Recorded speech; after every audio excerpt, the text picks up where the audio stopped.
రామాయణం నేపథ్యంలో తెరకెక్కుతున్న సినిమాల సంఖ్య భారీగా పెరుగుతోంది.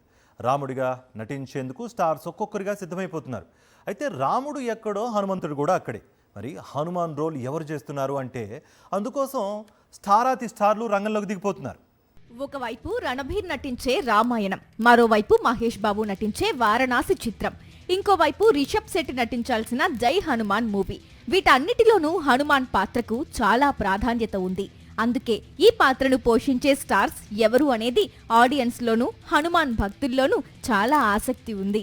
ప్రభాస్ నటించిన ఆదిపురుష్ చిత్రంలో హిందీ నటుడు దేవదత్త నాగే హనుమాన్ పాత్రను చేశాడు. ఇప్పుడు రణబీర్ నటిస్తున్న రామాయణంలోనూ Bollywood senior star Gadar frame Sunny Deol Hanuman గా కనిపించబోతున్నాడు. ఇక రాజమౌళి తెరకెక్కిస్తున్న వారణాసి మూవీలో హనుమాన్ పాత్రను తమిళ నటుడు మాధవన్ పోషిస్తున్నాడట. ప్రస్తుతం ఈ రూమర్ పాన్ ఇండియా వైడ్ గా హాట్ టాపిక్ గా మారింది. మరోవైపు జై హనుమాన్ చిత్రంలో కాంతారా హీరో రిషబ్ శెట్టి మారుతిగా నటించేందుకు సిద్ధమవుతున్నాడు. జనవరి నుంచే ఈ సినిమా షూటింగ్ ప్రారంభమవుతోంది.